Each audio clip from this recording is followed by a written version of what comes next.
The Best Worst Thanksgiving, written by Betty Yee, illustrated by Lisa Betta. Focus question: what is the turning point for Zara in this story? Why? It was Thanksgiving morning. This year, the Lee family was traveling from their home in Virginia to Grandma and Grandpa Lee's house in Florida. 9-year-old Zara Lee had been excited about the trip. Then she found out that their beloved dog Tucker had to stay at a kennel. Her family was almost at the airport when Zara spotted Tucker's dog toy on the floor of the taxi. They must have forgotten it when they dropped him off. It had been an emotional goodbye. Dad basically had to tear Zara away from Tucker. Now Zara found herself blinking back tears as she picked up the ragged dog toy and cradled it in her lap. Tucker was her best friend in the entire world, and she missed him already. In the car seat next to her, Zara's little sister Piper kicked her feet and sang the alphabet song. Suddenly, Piper reached over and snatched the dog toy off Zara's lap. "Quit it, Piper!" Zara cried. She tried to yank it back, but Piper held on tight. All of a sudden, a horrible ripping sound filled the taxi. Then, clouds of white stuffing flew in the air. Zara stared at the destroyed dog toy in her hands. "You're such a baby!" she screamed, causing Piper to burst into tears. "Zara," Mom sighed. "Piper didn't ruin Tucker's toy on purpose. She's only 3 years old, and you're the big sister, so be nice." Zara bit her lip and stared out the window. She was always getting into trouble for not being nice enough to Piper, no matter what happened. Her parents didn't get that Piper was wrong some of the time. Sometimes, Zara pretended that she didn't have a sister at all. No little sister to mess up her room, no little sister wrecking her stuff, no little sister to look after. Zara closed her eyes and imagined snuggling Tucker's warm, soft fur against her cheek. The next thing she knew, Mom was shaking her. "Wake up, we're here," Mom repeated over and over. Zara thought Mom's voice sounded a million light years away. Inside the airport, the Lee family joined the busy crush of holiday travelers. "Oh no," Mom groaned. "Our flight's been delayed because of the storm in Florida." "How long do we have to wait?" Zara asked. Mom sighed. "The airline estimates 3 hours. "What?" Zara wailed. "Don't worry, kiddo," Dad assured her. "You can watch cartoons on the tablet." Zara perked up, but then, unfortunately, the tablet was nowhere to be found. Dad thought Mom had it, and Mom thought Dad had it. Finally, they realized they'd left it at home. "This Thanksgiving sure got off to a bad start," thought Zara. They had to wait and wait and wait. Zara tried to work on her activity book, but Piper kept scribbling across the pages. Zara tried to read her comics, but Piper kept interrupting her to ask what was happening in them. Finally, Dad took Piper for a walk around the airport. When they came back, Piper was holding 2 ice cream cones. Just as she leaned over to give one to Zara, it fell right in the middle of a picture of Tucker that Zara had just finished drawing, completely ruining it. "I hate you!" Zara shrieked. "Zara!" Mom snapped as Piper burst into tears.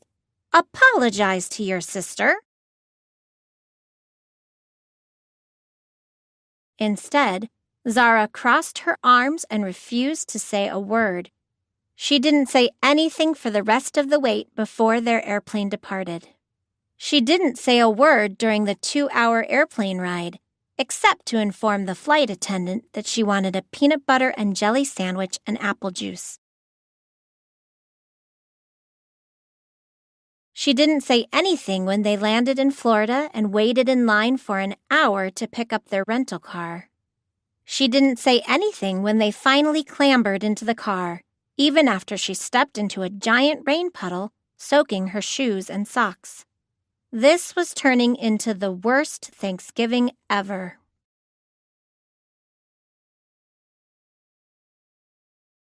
It was 5 o'clock by the time they left the airport.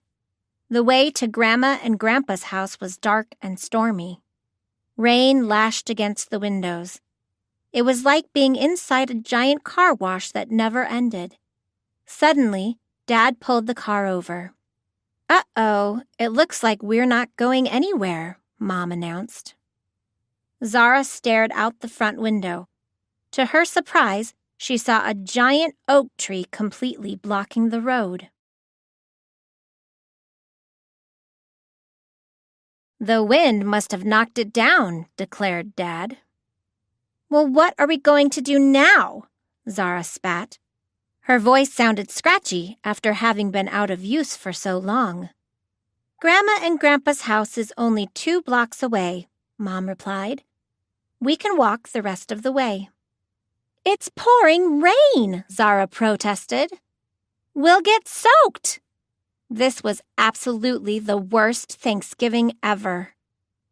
"A little rain never hurt anyone," Mom cheerfully insisted. "Come on." They all climbed out of the car. Wind and rain whipped Zara's hair into her face. It was hard to keep her eyes open against the gusts. It felt as though a giant hand was pushing against her whole body. "You better hold on to my hand, Piper," Zara cautioned, but Piper didn't respond. Zara looked behind her, but Piper wasn't there.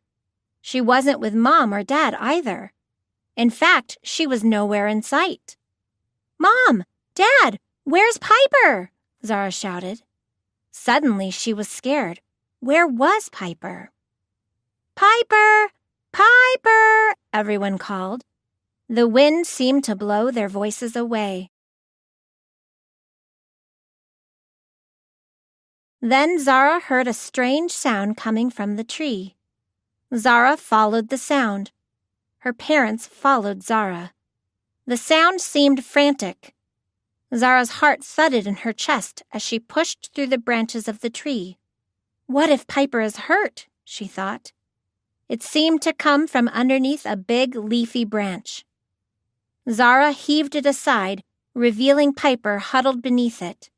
Zara grabbed her sister and hugged her tight. She felt as though an enormous boulder had rolled off her chest and she could breathe again. "Why did you crawl under the tree?" Zara asked. "Look!" Piper exclaimed, pointing to a tiny, yipping black and white puppy. One of the puppy's back legs was pinned beneath the branch.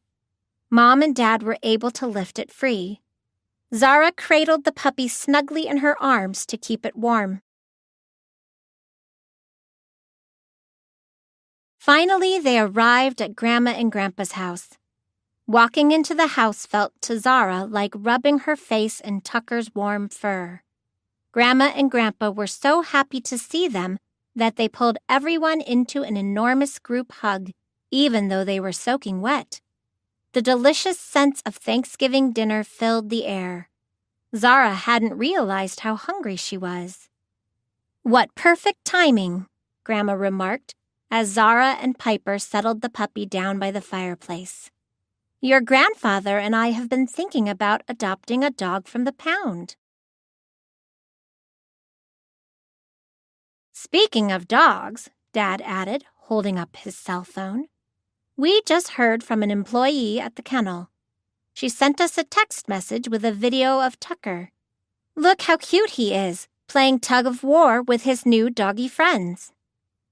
Zara smiled and sighed happily. Everyone was safe and sound. This had definitely turned out to be the best, worst Thanksgiving ever.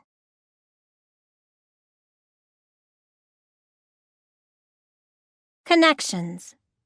Writing. Why is this book titled The Best Worst Thanksgiving? Write a paragraph that answers the question and includes your opinion of the title. Social studies. Research to learn about different ways people celebrate Thanksgiving. Create a poster to inform your classmates about what you learned.